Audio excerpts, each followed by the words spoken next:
This is Kelly Lucero, Pillar of Truth. We're back with Ryan Hosselton. Good to be back. We wanted to get your take and just give us some of your thoughts on the Emergent Church. Oh yeah, certainly that's a hot and recent topic. Well, it seems that the Emergent Church arose with leaders like Rob Bell and Brian McLaren in search of, it was done in a reaction to two sides. They saw two extremes and they were reacting to both of these styles of church. One was traditional, which was cold and it was older. It's not reaching out to today. And the other side is the seeker-sensitive, which is trying to reach out to today, but it's actually reaching out today about 20 years ago.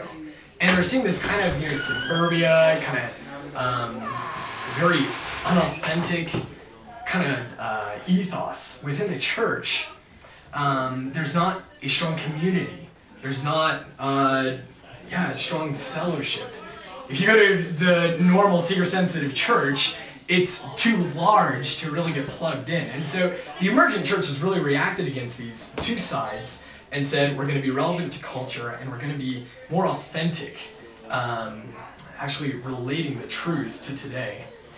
Unfortunately, where it has gone is it has ironically taken the wrong themes from the seeker-sensitive movement, because what it's trying to do, which is the problem with the seeker-sensitive movement, and of course it's a problem with traditional churches too, what it's trying to do is make certain groups feel comfortable in the church. And these individuals are secular individuals, they're secular people groups, and they're trying to get them to feel comfortable in the church, which makes it a fundamental paradox, because unbelievers are not going to feel comfortable in the church. The purpose of the church is for God's children to come and worship Him. They are God's community. This is why we sing to God and not secular music in the church. Our commonality is based on our salvation in Jesus Christ. And so when we're trying to make this attractive to people who don't have that commonality, they're not gonna fit in. So when we try to get them to fit in, we're sacrificing the commonality that we have as Christians. We're sacrificing what we're supposed to be doing in the church, which is worship to God through our commonality in Jesus Christ. But to bring them in, we make concessions to do that so that the church looks like the world. So Knight Marx has an excellent motto. I'm not going to get this perfectly, but I think it's right on. It says, "Is culture changing your church, or is your church changing culture?" I think we need to define biblically what the church is and act with it accordingly, worship God rightly, and then change culture as a result. That's what you see the apostles in the New Testament doing. That's what you see Jesus doing. They did not make concessions. I mean, of course, things that are trivial, like what color the pews are, is not what we're talking about.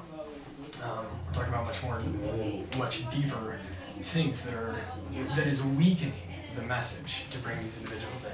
So we hear questions quite a bit like, well, Jesus hung out with the tax collectors and prostitutes.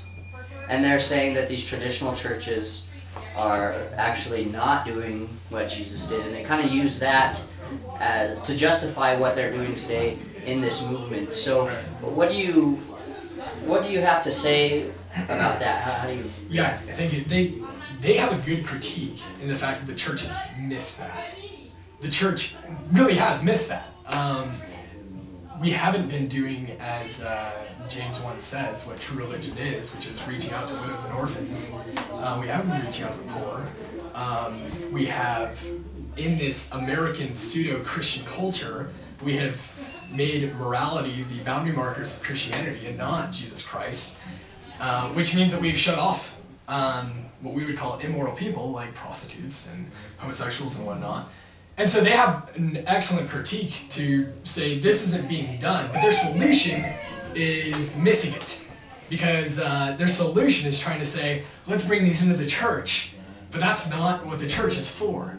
The church is for the worship of God, and then out of that worship it overflows into the community where these individuals go to the people in their community and reach out to them. But this is a huge point. The Emergent Church has excellent criticisms that we should listen to.